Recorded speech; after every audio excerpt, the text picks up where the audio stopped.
네, 할렐루야. 네, 오늘도 하나님의 귀한 은혜가 우리 청년들에게 모두에게 함께 하시기를 주님의 이름으로 소망합니다. 저는 지난 목요일에 3명의 청년과 새품사 사역을 잘 마치고 돌아왔습니다. 밤 9시부터 새벽 3시 정도까지 거리의 천사들 대표 목사님과 함께 손편지를 쓰고 또 간식을 포장해서 거리로 나갔습니다. 그리고 거리에 계신 분들에게 간식을 나눠주고 그분들을 기도해드리고 왔습니다. 이 사역을 섬기는 내내 예수님이 하신 말씀이 생각났습니다. 마태복음 25장 45절입니다. 내 형제 중에 지극히 작은 자 하나에게 한 것이 곧 내게 한 것이니라.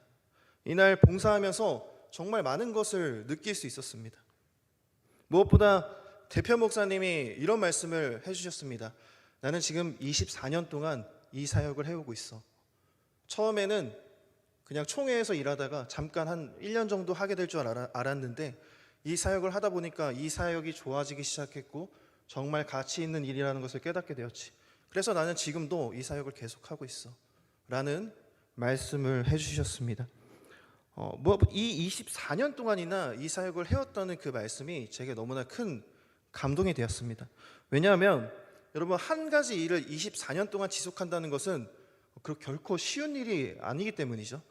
내가 정말로 그 일을 사랑하지 않고서는, 내가 정말 그 일이 가치 있다 여기지 않고서는 24년이라는 시간 동안 그 일을 지속할 수 없을 것입니다. 생각해보니까 24년 전이면 제가 초등학생 때더라고요. 네, 정말 오래전부터 이 사역을 해오고 계셨구나. 정말 큰 감동이 되었습니다. 제가 청소년부를 지도할 때 여름에 3박 4일 수련회를 갔던 때가 있었습니다. 수련회를 주일에 마치고 돌아와서 다음 날 바로 캄보디아 아울리치를 떠났던 적이 있었어요. 2주간 아울리치를 수행하고 다녀온 일이 있었는데, 여러분, 이 캄보디아는 어떤 나라이냐면 크메르루즈 사령관 폴포트가 정권을 잡으면서 수많은 고통과 슬픔을 겪은 나라입니다. 폴포트가 가장 먼저 정권을 잡고 했던 일이 무엇이었냐면 지식인들을 죽이는 일이었어요. 길 가다가 손을 이렇게 만져봐서 손이 부드러우면 죽였다고 해요. 공부한 손이라서 지식인들을 죽였던 것이죠. 또 안경 쓴 사람은 무조건 잡아서 죽였다고 합니다. 그 문화유산 중에 킬링필드라는 곳이 있어요. 그곳에 사람들의 유골이 이렇게 탑으로 쌓여 있는데 그곳에 가서 정말 펑펑 울었던 기억이 납니다. 오늘날에도 캄보디아는 굉장히 많이 어렵습니다. 빈부격차와 부정부패가 말도 못하게 심합니다. 가난한 사람들은 여전히 찢어지게 가난하고요. 그 찢어지게 가난한 현장에서 어렵게 살아가는 사람들이 너무나 많은 것이죠. 그런데 중요한 것은 그 찢어지게 가난한 현장 가운데서 어렵게 사역을 하는 분들이 계십니다. 바로 선교사님들이시죠. 1년도 2년도 아니고 수십 년간 선교 사역을 해오시는 분들이 계셨습니다. 이번에 거리의 천사들 사역 마치고 이렇게 청년부실에서 이렇게 앉아서 쉬는데 캄보디아 아울리치가 생각났습니다. 정확히 말하면 선교사님이 생각난 것이죠. 수십 년 동안 그 어려운 환경 가운데서도 하나님을 사랑하고 이웃을 사랑하는 그 한 가지 마음으로 그 사역을 계속해 오신 그 선교사님이 생각났습니다. 어떻게 그 힘든 환경 가운데서 사람들을 그렇게까지 섬길 수 있었던 것일까요? 관심 때문이죠. 정확히 말하면 하나님과 이웃에 대한 관심 때문입니다. 여러분, 제가 질문 한번 드리고 싶습니다. 여러분, 믿음이 무엇입니까? 여러분이 생각하는 믿음은 무엇입니까? 우리는 믿음을 확신이라고 생각할 때가 정말 많습니다. 그렇기 때문에 하나님에 대하여 의심하면 죄책감을 느끼곤 합니다. 하나님이 정말 이 세계를 주관하시는가? 하나님이 정말 모든 역사를 다스리고 계시는가? 이러한 질문이 터져 나올 때면 스스로 죄책감을 느끼게 되는 것이에요. 나는 믿음이 부족하구나. 나는 하나님을 의심하는 사람이구나. 여러분, 그런데 폴 틸리는 자신의 저서 믿음의 역동성에 대해서, 역동성이라는 책에서 무엇이 믿음이며 무엇이 믿음이 아닌지를 잘 말해주고 있습니다. 여러분, 우리는 왜 의심합니까? 그리고 왜 질문합니까? 하나님이 우리와 전적으로 다른 분이시기 때문이지 않습니까? 하나님은 이 세계를 초월해 계시고 우리와 존재 자체가 완전히 다른 분이시기 때문에 그렇지 않습니까? 이것을 다른 말로 하면은 불완전한, 유한한 우리가 하나님을 이해하기 위해서는 질문하지 않고서는 이해할 수 없다는 것이죠. 여러분, 그냥 아무런 질문 없이 내가 하나님을 믿는다? 아무런 경험도 없이 내가 하나님을 믿는다? 이것은 무엇에 가깝습니까? 맹신에 가까운 것이죠. 그렇기 때문에 의심이라는 것을 통해서 우리는 질문하며 하나님에 대한 이해가 더욱더 새로워진다. 이것이 폴 틸리가 말하는 믿음입니다. 이를 볼 때 믿음은 단순히 확신을 의미하는 것이 아니죠. 확신과 질문이 역동성 있게 움직이면서 하나님에 대해서 알아가는 것, 그것이 바로 믿음이라는 것입니다. 틸리는 믿음이 궁극적 관심이라고 말합니다. 내가 최고라고 여기는 것, 어떤 무한한 것이라고 여기는 것, 그것에 대해 내 전 존재를 걸고 내 온 힘을 다해서 그것에 내 인생을 던지는 것, 그것이 바로 믿음이다, 궁극적인 관심이다 라고 이야기했습니다. 그렇기 때문에 우리는 사실 모두 다 믿음을 가지고 있습니다. 다만 내가 믿는 믿음의 대상이 다를 뿐인 것이죠. 자, 우리가 믿는 믿음의 대상이 돈이 될 수도 있습니다. 국가가 될 수도 있습니다. 사람이 될 수도 있습니다. 성공이 될 수도 있습니다. 그런데 이런 것들은 유한한 것들이기 때문에 반드시 실망과 불행을 겪게 됩니다. 반면에 하나님은 무한한 존재이시기 때문에, 존재 자체가 우리와 완전히 다른 분이시기 때문에 하나님 안에서 참된 생명과 영원한 기쁨을 누릴 수 있다. 이것이 폴 틸리가 말하는 믿음입니다. 여러분, 정말 공감이 되지 않습니까? 여러분은 무엇을 믿고 계십니까? 여러분이 가장 최고의 목표, 무한하며 영원한 것이라고 여기며 계속해서 바라보고 쫓고 있는 것은 무엇입니까? 오늘 본문의 이스라엘은 광야에 서 있습니다. 이스라엘이 시내 광야에서 이동하여 바란 광야에 진을 치고 하나님이 약속하신 가나안 땅을 정탐한 것을 배경으로 하고 있습니다.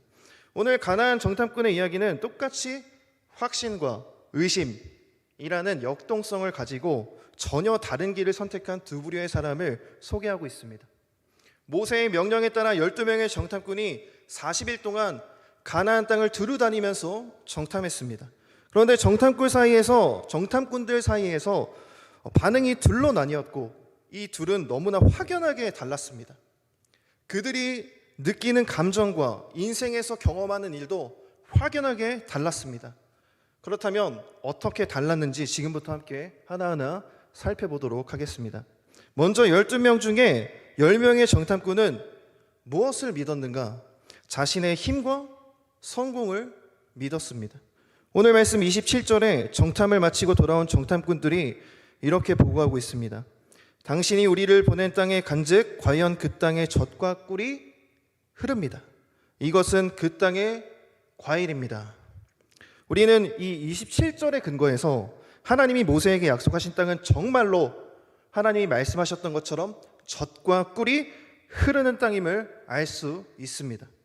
여기까지는 전혀 문제가 없죠. 이 다음부터 문제가 시작됩니다.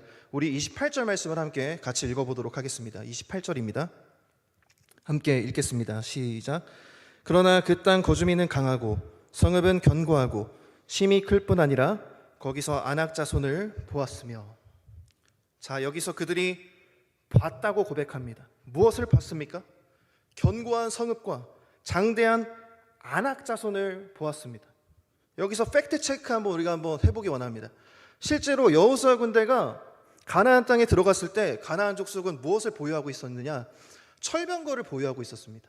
지금 이집트에서 막 탈출해서 노예로 살다가 탈출해서 지금 가나안 땅을 향해 가고 있는 이 이스라엘에게 철병거는 완전 신세계죠. 최첨단 무기입니다. 이들은 너무나 약했어요. 게다가 성읍은 견고하고 기골이 장대한 사람들이 살고 있었다. 정말 두려울 만한 일이지 않습니까? 그렇지 않습니까, 여러분들? 하나님, 어떻게 된 일입니까? 하나님이 약속하신 땅을 주신다고 했는데 엄청나게 강해 보이는 자들이 있습니다. 우리가 이길 수 있습니까? 라고 질문이 터져 나오는 것이 당연한 상황이지 않습니까? 그런데 10명의 정탐꾼은 하나님께 질문하지 않았습니다. 왜냐하면 그들의 궁극적인 관심, 믿음의 대상은 하나님이 아니었기 때문이었어요. 하나님이 이스라엘을 이집트 하셨고 홍해를 가르셨고 하늘에서 만나와 메추라기를 내려주셨습니다. 그럼에도 그들은 결정적인 순간에 하나님이 아닌 다른 것을 믿고 있습니다. 무엇이요? 자신의 힘과 성공을 믿고 계속해서 걸어가고 있습니다. 여러분 31절을 한번 같이 읽어보겠습니다. 31절입니다. 함께 읽겠습니다. 그와 함께 올라갔던 사람들은 이르되 우리는 능히 올라가서 그 백성을 치지 못하리라. 그들은 우리보다 강하니라. 이렇게 고백하는 이유는 32절에 기록되어 있습니다. 함께 읽겠습니다. 이스라엘 자손 앞에서 그 정탐한 땅을 악평하여 이르되 우리가 두루 다니며 정탐한 땅은 그 거주민을 삼키는 땅이요 거기서 본 모든 백성은 신장이 장대한 자들이며. 자신의 힘과 성공을 믿던 10명의 정탐꾼은 지금 더 강한 존재가 앞에 나타나니까 정탐한 땅에 대해 악평을 하기 시작합니다. 유한한 것의 한계 앞에 부딪히게 된 것이죠. 무한한 것이라고 생각했던 그것이 사실은 유한한 것이었던 것이었어요.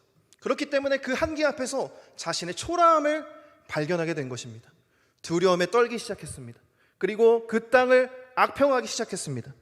뿐만 아니라 악평을 넘어서서 그 땅에 대해서 과장해서 평가하고 보고하고 있는 것을 확인할 수 있습니다. 여러분, 거기서 본 모든 백성이 신장이 장대한 자들이었습니까? 그렇지 않죠. 그러한 자손도 살고는 있었습니다. 하지만 모든 백성이 다 기골이 장대한 사람은 아니었습니다. 성경 어느 곳에도 그렇게 말씀하고 있지 않습니다. 이것이 팩트인데 그들은 그 한계 앞에서 두려움에 떨며 과장해서 지금 악평해서 그 땅에 대해 평가하며 보고하고 있는 것을 확인할 수 있는 것이죠. 여러분, 청년의 때에 수많은 문제를 마주하게 되지 않습니까? 이제 막 청년이 되신 분들은 대학 입시 앞에서 문제를 만나게 됩니다. 내가 목표한 학교에 입학하지 못한 경우에 나 자신이 너무 작게 보이기 시작하는 거예요. 그뿐만 아니라 대학 생활을 하면서 수없이 많은 난관을 경험하게 되죠. 인간관계의 장벽을 만나게 됩니다. 공부하면서 내 실력에 대한 좌절을 맛보게 되기도 합니다. 이것은 고스란히 취직으로 또 연결되죠. 취업하는 가운데 이력서를 넣으면서 수많은 경쟁자들, 엄청나게 강한 상대들을 마주하게 되면서 좌절하고 또 넘어지고 실패를 맛보게 됩니다. 결혼 준비할 때도 마찬가지죠. 예식장을 알아보고 거주할 집을 알아보면서 잘 먹고 잘 살고 있는 사람들과 나를 비교하기 시작합니다. 내가 너무나 작아 보이는 거예요. 메뚜기 같이 보이는 거예요. 아니, 좌절을 맛보는 정도가 아니라 악평하며 더욱 과장해서 내 인생은 진짜 노답이야. 절대로 될 수가 없어. 모든 것이 절대 불가능하다고 여기는 경우에 빠지기도 합니다. 여러분, 박영선 목사님이 성화의 신비라는 책에서 행위 법칙에 빠진 사람은 원인과 결과 법칙에 매여 살게 된다고 말씀합니다. 저는 이 행위 법칙에 빠진 사람이 바로 자신의 힘과 성공을 믿는 사람이 겪게 되는 불행이라는 생각이 들었습니다. 무한한 것이 아니라 유한한 것을 내가 믿고 붙잡고 의지하며 살아갈 때 그 끝에는 반드시 실망할 일이 기다리고 있다는 것이죠. 왜냐하면 이 땅의 모든 것은 변하고 불완전하기 때문입니다. 그렇기 때문에 이 땅의 것을 의지할 때 우리는 실패와 좌절과 절망을 맛보게 되는 것이죠. 내 자신이 메뚜기와 같이 작아지는 것을 경험하게 되는 것입니다. 여러분, 33절을 한번 보십시오. 네피림의 후손인 아낙 자손을 보니 우리는 스스로 보기에 어떻다고 말씀하고 있습니까?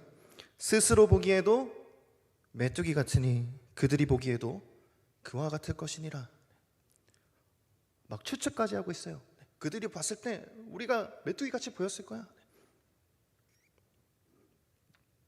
자신의 힘과 성공을 믿는 믿음, 그 앞에서 장벽을 만난 10명의 정탐꾼의 모습이 이와 같았습니다. 자신보다 더 큰 존재를 만났을 때 스스로 메뚜기같이 느껴졌고 또 자신을 보는 모든 사람이 나를 그렇게 여길 것이라고 착각했던 것이죠. 자존감이 완전히 바닥난 상태입니다. 이 세상에 유한한 것을 믿는 자들이 겪게 되는 실망과 불행입니다. 이것이 열명의 정탐꾼처럼 자신의 힘과 성공을 믿을 때 만나게 되는 일입니다. 그렇다면 나머지 2명의 정탐꾼은 뭘 했는가? 오늘 본문의 두 번째 내용은 갈렙과 여호수아는 무한하신 하나님을 믿었다는 것입니다. 30절을 한번 같이 읽어보겠습니다. 30절입니다. 시작. 갈렙이 모세 앞에서 백성을 조용하게 하고 이르되 우리가 곧 올라가서 그 땅을 취하자 능히 이기리라 하나. 10명의 정탐꾼이 그 땅을 악평하고 확대 해석하여 두려움을 조장할 때 갈렙은 하나님을 믿고 고백했습니다. 우리가 도전합시다. 우리가 할 수 있습니다. 하나님이 함께 하시면, 혹시 하나님이 우리를 기뻐하시면 그 땅을 우리에게 주실 것입니다 라는 고백과 함께 능히 할 수 있다며 앞장서서 나아갔던 갈렙이었습니다. 여러분, 똑같은 상황을 만났지만 인생을 대하는 태도가 완전히 다르죠. 여호수아와 갈렙이 회중들 앞에서 다음과 같은 고백을 합니다. 민수기 14장 9절인데요. 한번 같이 찾아서 읽어보겠습니다. 민수기 14장 9절입니다. 함께 읽겠습니다. 다만 여호와를 거역하지는 말라. 또 그 땅 백성을 두려워하지 말라. 그들은 우리의 먹이라. 그들의 보호자는 그들에게서 떠났고 여호와는 우리와 함께 하시느니라. 그들을 두려워하지 말라 하나. 여러분, 저는 이 본문을 딱 읽는데 그런 생각이 들었습니다. 여러분, 갈렙과 여호수아의 고백만 봐서는 아무런 갈등도 없고 멋진 고백을 한 것처럼 느낄 수 있어요. 그렇죠? 우리는 그런데 조금 상상은 해볼 수 있지 않습니까? 갈렙과 여호수아 안에 얼마나 많은 두려움과 갈등이 있었을까? 갈렙도 똑같은 안악자손을 봤거든요. 똑같은 견고한 성읍을 봤거든요. 똑같은 거인을 만났거든요. 갈렙이라고 두려움이 없었겠습니까? 여호수아라고 두려움이 없었겠습니까? 정탐하고 돌아오는 길에 마음에서 수많은 갈등이 막 일어났을 수도 있어요. 하나님이 약속하신 땅이 정말 이 땅이 맞는가? 하나님, 제가 정말 할 수 있습니까? 막 자신감이 땅에 떨어졌을 수도 있습니다. 10명의 정탐꾼이 보고 두려워하고 떨었다면 이 2명도 그렇게 봐야 하는 것이 맞지 않겠습니까, 여러분들? 그것이 합당하지 않습니까? 다만 갈렙과 여호수아 역시 이 무한하신 하나님 앞에서 수많은 질문 끝에 내린 결론이라고 보는 것이 더 합당하다고 여겨집니다. 중요한 것은 하나님의 약속과 은총 앞에 여호수아와 갈렙이 나아갔다는 것이죠. 그래서 내린 결론이 하나님이 우리와 함께 하시며 하나님은 그 어떤 문제보다 크신 하나님이라는 결론을 내리게 된 것이죠. 아무런 갈등도 없이, 아무런 질문도 없이 이런 결론에 도달했을까요? 그렇지 않을 것이라는 생각이 들더라고요. 인간은 누구나 연약하잖아요.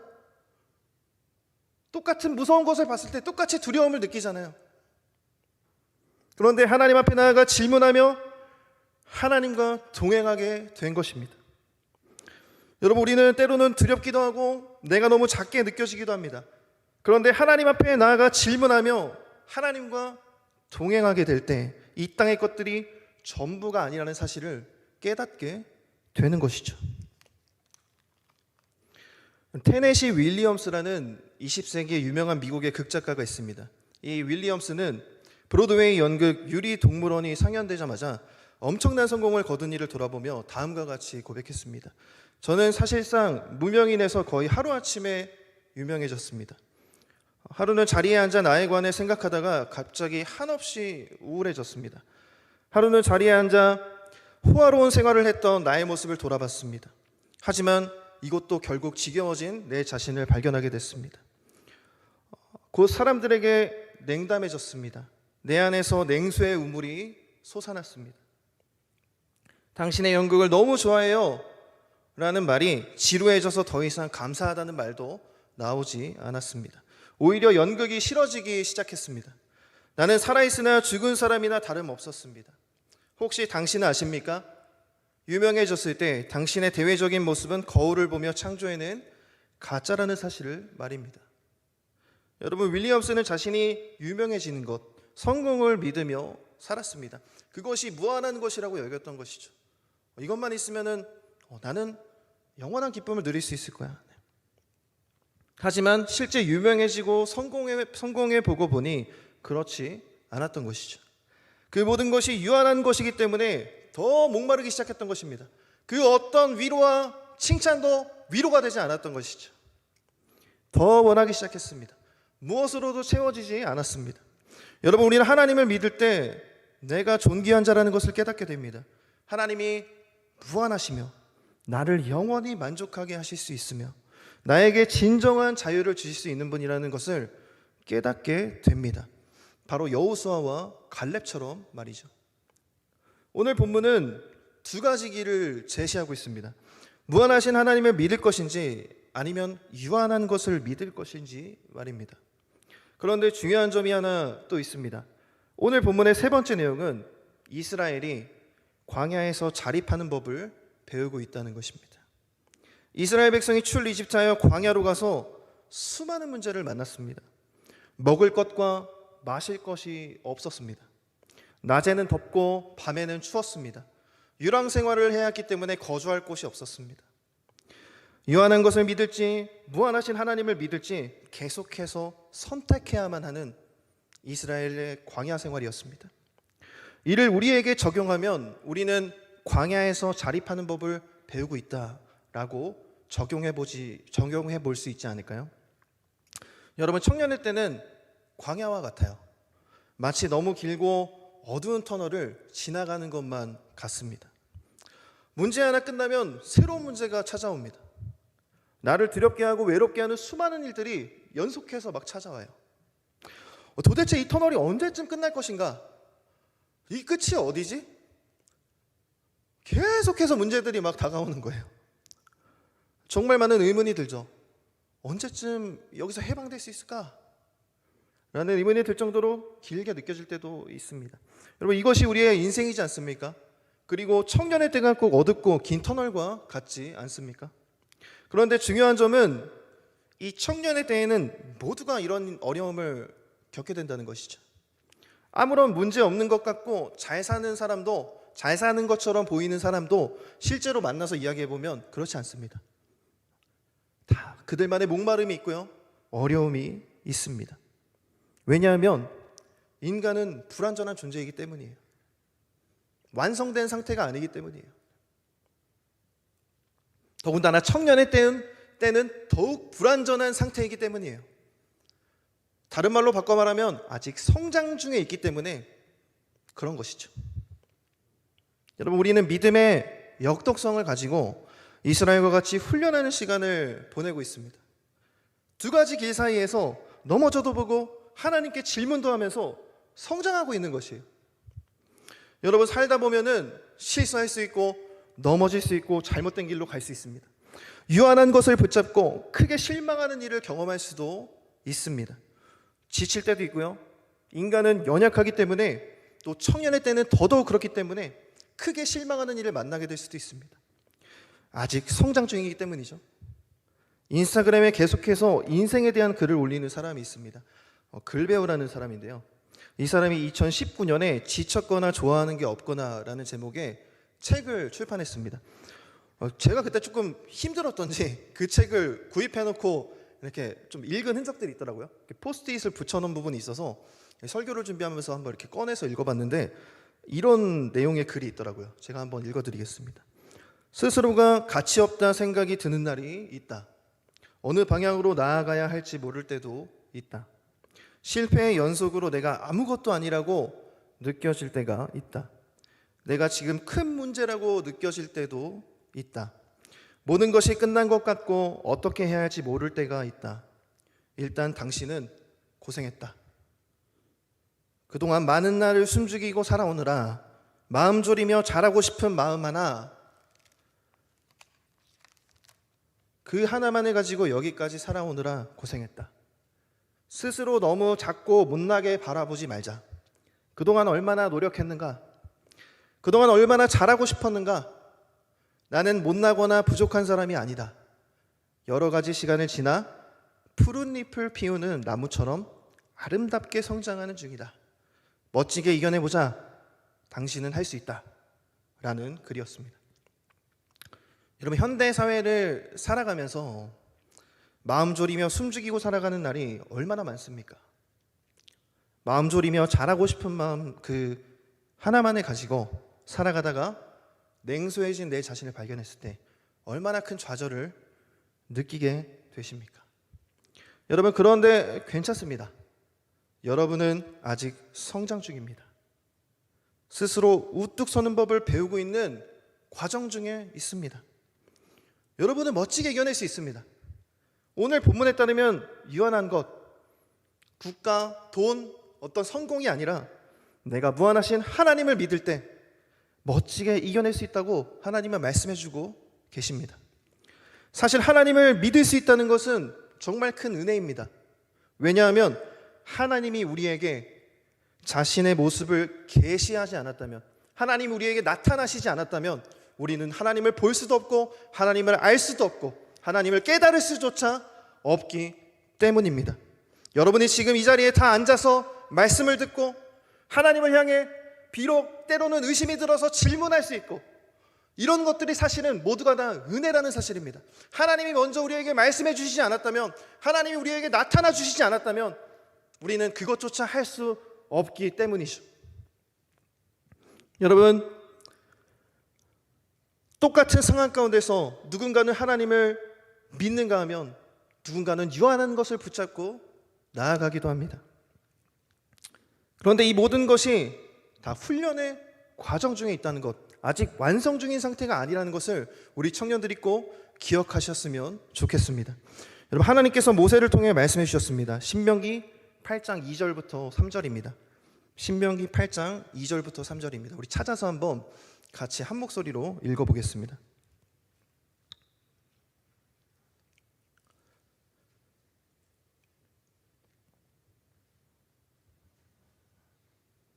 함께 읽겠습니다.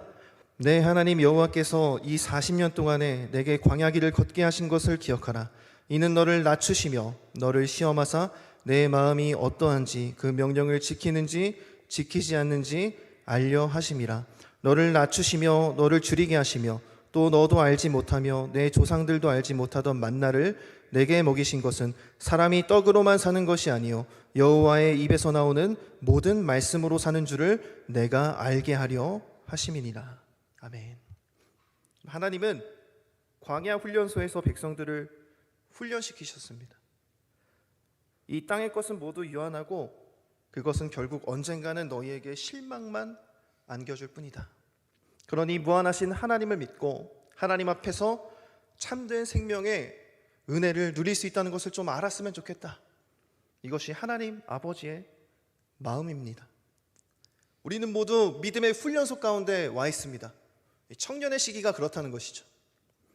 김관성 목사님이라는 분이 계십니다. 이 목사님이 함께 길을 가는 아우에게 살아봐야 알게 되는 것이라는 책에서 다음과 같이 말씀했습니다. 먼저 하나님을 믿어보고 청년의 때를 지난 형으로서 동생들에게 해주는 말씀으로 한번 귀 기울여 들어보시면 좋겠습니다. 삶에는 탄력과 관성이 존재하기 때문에 여간에서는 늘 해오던 대로의 범주를 벗어나기 힘들지. 언젠가 믿음으로 살겠다라고 마음먹은 것이 있다면 그대로 될 확률은 거의 없어. 너의 신앙의 상태는 10년 후에도 그대로일 가능성이 99%에 가깝다는 걸 알아야 해. 간증집에 나오는 이야기가 너의 경우에도 대입되기를 꿈꾸지 마라. 신앙과 관련해서는 젊은 시절부터 원칙에서 비켜나지 않는 신실함으로 연습하는 것이 가장 좋은 길이야. 이 부분이야말로 형으로서 진지하게 당부하고 싶구나. 여러분, 다시 말씀드립니다. 우리는 모두 믿음의 훈련소에 있습니다. 광야에 서 있습니다. 하나님이 여러분을 부르셨습니다. 그렇기 때문에 하나님이 여러분을 성장시키실 것입니다. 이것이 하나님의 계획이고 하나님의 뜻입니다. 여러분, 신실함으로 연습해 보셨으면 좋겠습니다. 나름대로 여러분의 원칙을 가지고 하나님을 의지해 보셨으면 좋겠습니다. 넘어져도 괜찮습니다. 여러분, 실수해도 괜찮습니다. 때로는 우리가 잘못된 것을 붙잡고 하나님이 아닌 다른 것을 붙잡다가 넘어질 수도 있겠죠. 여러분, 괜찮습니다. 유한한 것의 한계를 깨닫게 될 것입니다. 다시 일어나서 신실함으로 연습하십시오. 이것은 맹신이 아닙니다. 확신과 질문이라는 계속되는 반복적인 역동적인 믿음 생활을 통해 여러분이 자라나셨으면 좋겠습니다. 하나님이 여러분을 훈련시키고 계십니다. 여러분이 하나님을 더 알게 되도록 말입니다. 여러분, 문제에 봉착할 때마다 하나님 앞에 질문하시고 모든 것을 걸고 하나님을 따르십시오. 그러면서 하나님을 알아가고 성장하는 청년의 때를 보내시길 주님의 이름으로 소망합니다. 함께 오늘의 말씀을 기억하시면서 나의 믿음의 성장과 또 지금 현재 내 앞에 있는 문제를 통해서 내가 더욱더 하나님을 알 수 있는 그런 청년, 그런 믿음의 사람이 되게 해달라고 이 시간 함께 기도하며 나아가시겠습니다. 함께 기도하겠습니다. 사랑의 주님, 이 청년의 때에, 이 광야와 같은 때에 여러 가지 상황들을 만나게 될 때가 있습니다. 하나님, 그 여러 가지 문제 가운데서 나의 한계를 발견하며 무한하신 하나님, 우리를 부르신 그 하나님 앞에 나아가 나의 전 존재를 드릴 수 있는 그런 믿음의 훈련의 과정이 이 청년의 때에 있기를 소망합니다. 그냥 무조건적으로 믿는 신앙이 아니라 하나님께 때마다 질문하며 이것이 정말 맞는지, 하나님이 역사해 주시는 것인지 확인하며 한 걸음 한 걸음 성장하며 나아가는 진실한 믿음의 사람들이 될 수 있도록 주님 인도하여 주시옵소서. 아버지, 함께해 주시옵소서. 사랑의 주님, 우리 청년들이 여러 가지 어려움을 만날 때마다 그 선택의 갈림길 가운데서 믿음으로 하나님 앞에 도전하는 삶을 살 수 있기를 소망합니다. 믿음의 훈련소 가운데서 실패하고 넘어지고 낭망하는 일이 있더라도 끝까지 포기하지 않고 그 하나님을 바라보며 믿음의 훈련을 잘 받아내는 우리 청년들 될 수 있도록 주님 인도하여 주시옵소서. 믿사오며 예수님의 이름으로 기도합니다. 아멘.